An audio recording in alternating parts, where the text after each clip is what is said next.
এবার ইউক্রেন হবে শেষ। রাশিয়ায় কি ফোন করলেন নরেন্দ্র মোদী? 4 ভারতীয় নাবিকের মৃত্যুর পর কি হতে চলেছে ভারতের পরবর্তী পদক্ষেপ? কেন আচমকাই রাশিয়ার রাষ্ট্রদূতকে তলব করল নয়াদিল্লি? কৃষ্ণসাগরের বুকে এমন কি ঘটল যার জেরে আন্তর্জাতিক কূটনীতিতে শুরু হয়েছে নতুন জল্পনা? ভারত কি শুধু শোক প্রকাশ করেই থেমে থাকবে, নাকি কূটনৈতিক স্তরে আরও বড় পদক্ষেপের ইঙ্গিত মিলছে? এই হামলার প্রভাব কি শুধু একটি জাহাজের মধ্যে সীমাবদ্ধ থাকবে, নাকি ভারত রাশিয়া ইউক্রেন সম্পর্কের নতুন সমীকরণ তৈরি করবে? আজকের এই প্রতিবেদনে আমরা ধাপে ধাপে জানব সেই ঘটনার সম্পূর্ণ বিবরণ, ভারতের প্রতিক্রিয়া, আন্তর্জাতিক মহলের অবস্থান এবং ভবিষ্যতের সম্ভাব্য প্রভাব। তাই ভিডিওটি শেষ পর্যন্ত অবশ্যই দেখুন। নমস্কার বন্ধুরা, ইন্সপায়ারিং টক্স উইথ সুমিত চ্যানেলে আপনাদের সকলকে স্বাগত জানাই। রেফারেন্সের জন্য ঘটনার একটি প্রতিবেদন আপনাদের সামনে দেওয়া হলো। 19 জুলাই সন্ধ্যায় কৃষ্ণসাগরের জলরাশিতে ঘটে যাওয়া একটি ভয়াবহ ঘটনা গোটা বিশ্বের নজর কেড়েছে। ইউক্রেনের ওডেসা বন্দর ছেড়ে যাওয়ার কিছুক্ষণের মধ্যেই গিনি বিসাইউয়ের পতাকাবাহী বাণিজ্যিক জাহাজ এমডি গোল্ডেন লিও ক্ষেপণাস্ত্র হামলার মুখে পড়ে। মুহূর্তের মধ্যে আগুনে গ্রাস করে জাহাজের একাংশ। সেই আগুন, সেই আতঙ্ক আর সেই মৃত্যুর মিছিলের মধ্যে প্রাণ হারান 4 ভারতীয় নাবিক, আহত হন আরও একজন ভারতীয়। এই ঘটনার পর ভারতের বিদেশ মন্ত্রকের দ্রুত পদক্ষেপ, রাশিয়ার রাষ্ট্রদূতকে তলব এবং আন্তর্জাতিক সমুদ্রপথের নিরাপত্তা নিয়ে জোরালো বার্তা, সব মিলিয়ে বিষয়টি এখন আন্তর্জাতিক কূটনীতির অন্যতম গুরুত্বপূর্ণ আলোচ্য বিষয়। তবে এই তথ্যগুলো সম্বন্ধে জানবার আগে আপনারা যারা এই চ্যানেলে নতুন তারা অবশ্যই চ্যানেলটি সাবস্ক্রাইব করুন এবং বেল বাটনে প্রেস করুন এরকম আরও অনেক নতুন ভিডিও নোটিফিকেশন পেতে। ভিডিও দেখে ভালো লাগলে লাইক করবেন এবং সবাইকে শেয়ার করবেন যাতে তারাও ভিডিও থেকে উপকৃত হয়। কমেন্টে জয় হিন্দ জয় ভারত লিখতে ভুলবেন না। এবার চলুন বিষয়টি বিস্তারিতভাবে জেনে নেওয়া যাক। কৃষ্ণসাগর দীর্ঘদিন ধরেই রাশিয়া ইউক্রেন সংঘাতের অন্যতম সংবেদনশীল অঞ্চল। এই সমুদ্রপথ দিয়ে বিপুল পরিমাণ খাদ্যশস্য, শিল্পপণ্য এবং অন্যান্য আন্তর্জাতিক বাণিজ্য পরিচালিত হয়। যুদ্ধের কারণে এই রুটে বহুবার ঝুঁকি তৈরি হয়েছে। তবে বাণিজ্যিক জাহাজে প্রাণঘাতী হামলা এবং তাতে ভারতীয় নাবিকদের মৃত্যু পরিস্থিতিকে আরও উদ্বেগজনক করে তুলেছে। কারণ ভারত সবসময় আন্তর্জাতিক সমুদ্রপথে নিরাপদ ও অবাধ নৌ চলাচলের পক্ষে অবস্থান নিয়েছে। বিদেশ মন্ত্রকের তথ্য অনুযায়ী এমডি গোল্ডেন লিও জাহাজে মোট 17 জন নাবিক ছিলেন। তাদের মধ্যে 5 জন ভারতীয়। জাহাজটি ওডেসা বন্দর ছেড়ে আন্তর্জাতিক জলসীমার দিকে অগ্রসর হওয়ার সময় বিস্ফোরণের ঘটনা ঘটে। ইউক্রেনের পক্ষ থেকে দাবি করা হয়েছে যে জাহাজটিকে লক্ষ্য করে 3টি ক্রুজ ক্ষেপণাস্ত্র নিক্ষেপ করা হয়। হামলার পর জাহাজে আগুন ধরে যায় এবং উদ্ধারকারী দল দ্রুত অভিযান শুরু করে, কিন্তু ততক্ষণে 4 ভারতীয় নাবিক প্রাণ হারিয়েছেন। আহত ভারতীয় নাবিককে দ্রুত চিকিৎসার জন্য হাসপাতালে নিয়ে যাওয়া হয়। এই ঘটনার পর নয়াদিল্লি অত্যন্ত দ্রুত কূটনৈতিক পদক্ষেপ গ্রহণ করে। সরকারি সূত্র অনুযায়ী ভারতের বিদেশ মন্ত্রক রাশিয়ার রাষ্ট্রদূতকে তলব করে ঘটনার বিষয়ে গভীর উদ্বেগ জানায় এবং ভারতীয় নাবিকদের নিরাপত্তা নিয়ে ব্যাখ্যা চায়। একই সঙ্গে আন্তর্জাতিক বাণিজ্যিক জাহাজের নিরাপত্তা নিশ্চিত করার বিষয়েও জোর দেওয়া হয়। ভারতের এই পদক্ষেপ দেখিয়ে দেয় যে দেশের নাগরিকদের নিরাপত্তার প্রশ্নে সরকার অত্যন্ত গুরুত্বের সঙ্গে বিষয়টি বিবেচনা করছে। ভারতের বিদেশ মন্ত্রকের বিবৃতিতে স্পষ্ট জানানো হয়েছে যে অসামরিক বাণিজ্যিক জাহাজে হামলা এবং নিরীহ নাবিকদের প্রাণহানি কোনোভাবেই গ্রহণযোগ্য নয়। আন্তর্জাতিক আইন অনুযায়ী সমুদ্রপথে নিরাপদ বাণিজ্য এবং নৌ চলাচলের স্বাধীনতা বজায় রাখা অত্যন্ত গুরুত্বপূর্ণ। এই বার্তা শুধু একটি ঘটনার প্রতিক্রিয়া নয়, বরং আন্তর্জাতিক সামুদ্রিক নিরাপত্তা সম্পর্কে ভারতের দীর্ঘদিনের নীতিরই প্রতিফলন। ভারতের অবস্থানের একটি গুরুত্বপূর্ণ দিক হল নয়াদিল্লি সবসময় সংলাপ, কূটনীতি এবং আন্তর্জাতিক আইনের প্রতি সম্মান প্রদর্শনের উপরে জোর দেয়।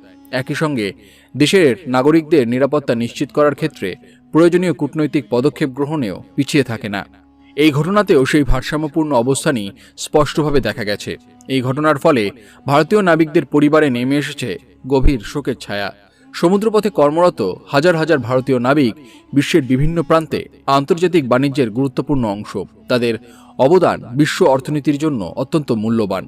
তাই তাদের নিরাপত্তা নিশ্চিত করা শুধু ভারতের নয়, আন্তর্জাতিক সামুদ্রিক সম্প্রদায়েরও একটি বড় দায়িত্ব। বিশ্বজুড়ে ভারতীয় নাবিকদের দক্ষতা এবং পেশাদারিত্বের বিশেষ সুনাম রয়েছে। আন্তর্জাতিক বাণিজ্যিক জাহাজে ভারতীয় ক্রুদের উপস্থিতি বহু বছর ধরে গুরুত্বপূর্ণ ভূমিকা পালন করে আসছে। সেই কারণে এমন একটি ঘটনায় ভারতীয় নাবিকদের প্রাণহানি আন্তর্জাতিক পর্যায়েও গভীর উদ্বেগের সৃষ্টি করেছে। এই ঘটনার আরেকটি গুরুত্বপূর্ণ দিক হল কৃষ্ণসাগরের ক্রমবর্ধমান নিরাপত্তা সংকট। গত কয়েক মাসে এই অঞ্চলে বিভিন্ন বাণিজ্যিক জাহাজ ঝুঁকির মুখে পড়েছে। ফলে আন্তর্জাতিক শিপিং সংস্থা, বিমা কোম্পানি এবং বাণিজ্যিক মহলেও উদ্বেগ বাড়ছে। কারণ একটি গুরুত্বপূর্ণ সমুদ্রপথে অনিশ্চয়তা তৈরি হলে তার প্রভাব বিশ্ব বাণিজ্যের ওপরও পড়তে পারে। ভারত দীর্ঘদিন ধরেই বৈশ্বিক শান্তি, স্থিতিশীলতা এবং নিরাপদ আন্তর্জাতিক বাণিজ্যের পক্ষে দৃঢ় অবস্থান নিয়েছে। বিভিন্ন আন্তর্জাতিক মঞ্চে ভারত বারবার বলেছে যে সাধারণ মানুষের জীবন এবং বাণিজ্যিক অবকাঠামোকে সংঘাতের বাইরে রাখা উচিত। এই ঘটনায় ভারতের প্রতিক্রিয়াতেও সেই নীতিরই প্রতিফলন দেখা যায়। একই সঙ্গে ভারত আহত নাবিকদের দ্রুত আরোগ্য কামনা করেছে এবং নিহতদের পরিবারের প্রতি গভীর সমবেদনা জানিয়েছে। প্রয়োজনীয় কনসুলার সহায়তা এবং সংশ্লিষ্ট কর্তৃপক্ষের সঙ্গে যোগাযোগ অব্যাহত রয়েছে বলে জানানো হয়েছে। বিদেশে ভারতীয় নাগরিকদের পাশে থাকার ক্ষেত্রে ভারতের ধারাবাহিক নীতি এখানেও স্পষ্ট হয়েছে। এই ঘটনার পর আন্তর্জাতিক মহলেও সমুদ্রপথের নিরাপত্তা নিয়ে নতুন করে আলোচনা শুরু হয়েছে।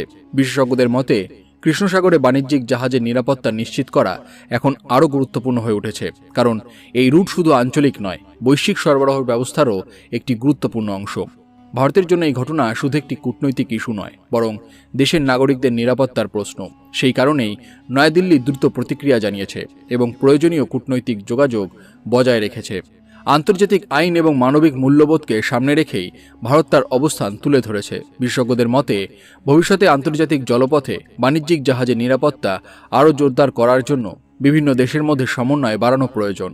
প্রযুক্তিগত নজরদারি, দ্রুত সতর্কবার্তা ব্যবস্থা এবং আন্তর্জাতিক সহযোগিতা এই ক্ষেত্রে গুরুত্বপূর্ণ ভূমিকা পালন করতে পারে। এই ঘটনায় সবচেয়ে বড় শিক্ষা হল যুদ্ধের প্রভাব শুধু যুদ্ধক্ষেত্রেই সীমাবদ্ধ থাকে না। বহু নিরীহ মানুষ, আন্তর্জাতিক বাণিজ্য এবং বিভিন্ন দেশের নাগরিকও তার প্রভাবের মুখে পড়েন। তাই আন্তর্জাতিক সমুদ্রপথের নিরাপত্তা নিশ্চিত করা আজ আগের চেয়ে অনেক বেশি গুরুত্বপূর্ণ হয়ে উঠেছে। ভারত সবসময় শান্তিপূর্ণ সমাধান, সংলাপ এবং আন্তর্জাতিক আইনের প্রতি সম্মান প্রদর্শনের আহ্বান জানিয়ে এসেছে। একই সঙ্গে দেশের নাগরিকদের নিরাপত্তা নিশ্চিত করার ক্ষেত্রে দৃঢ় অবস্থানও বজায় রেখেছে। এই ঘটনায় ভারতের কূটনৈতিক পদক্ষেপ সেই নীতিরই একটি স্পষ্ট উদাহরণ। আগামী দিনে তদন্ত এবং বিভিন্ন পক্ষের আনুষ্ঠানিক তথ্য সামনে এলে ঘটনার আরও বিস্তারিত চিত্র পরিষ্কার হবে। তবে একটি বিষয় স্পষ্ট, 4 ভারতীয় নাবিকের এই মর্মান্তিক মৃত্যু গোটা দেশকে শোকাহত করেছে এবং আন্তর্জাতিক জলপথে নিরাপত্তার প্রশ্নকে আবারও সামনে নিয়ে এসেছে। এই ঘটনার পর একটি বিষয় আরও স্পষ্ট হয়ে উঠেছে, আন্তর্জাতিক সমুদ্রপথে কর্মরত নাবিকদের নিরাপত্তা এখন শুধু একটি দেশের নয়, সমগ্র বিশ্বের দায়িত্ব। বিশ্বের বিভিন্ন প্রান্তে হাজার হাজার ভারতীয় নাবিক প্রতিদিন নিজেদের পরিবারের কথা ভেবে অসংখ্য ঝুঁকি সত্ত্বেও আন্তর্জাতিক বাণিজ্যকে সচল রেখেছেন। তাদের শ্রম ও নিষ্ঠার ফলেই বিশ্বের এক প্রান্ত থেকে অন্য প্রান্তে প্রয়োজনীয় খাদ্যশস্য, ওষুধ, জ্বালানি এবং নিত্য প্রয়োজনীয় পণ্য পৌঁছে যায়। তাই নিরীহ নাবিকদের নিরাপত্তা নিশ্চিত করা আন্তর্জাতিক মানবিক দায়িত্বেরও একটি গুরুত্বপূর্ণ অংশ। ভারত বরাবরই মানবিক মূল্যবোধ, আন্তর্জাতিক আইন এবং শান্তিপূর্ণ সমাধানের পক্ষে দৃঢ় অবস্থান নিয়েছে। একই সঙ্গে বিশ্বের যেখানেই ভারতীয় নাবিকরা থাকুক না কেন, তাদের নিরাপত্তা ও স্বার্থ রক্ষায় প্রয়োজনীয় কূটনৈতিক উদ্যোগ গ্রহণে ভারত সবসময় সক্রিয় থেকেছে এবং ভবিষ্যতেও সেই নীতি অব্যাহত থাকবে। এখন গোটা বিশ্বের নজর থাকবে এই ঘটনার পূর্ণাঙ্গ তদন্ত, আন্তর্জাতিক প্রতিক্রিয়া এবং ভবিষ্যতে এমন মর্মান্তিক ঘটনার পুনরাবৃত্তি রোধে কী ধরনের পদক্ষেপ নেওয়া হয় তার উপরে। আমরা আশা করি আন্তর্জাতিক সহযোগিতা আরও শক্তিশালী হবে। সমুদ্রপথে কর্মরত প্রতিটি নিরীহ নাবিক আরও নিরাপদ পরিবেশে তাদের দায়িত্ব পালন করতে পারবেন। আপনাদের এই বিষয়ে কী মতামত সেটি অবশ্যই কমেন্ট করে জানাতে ভুলবেন না। সবাই ভালো থাকুন, সুস্থ থাকুন। ধন্যবাদ।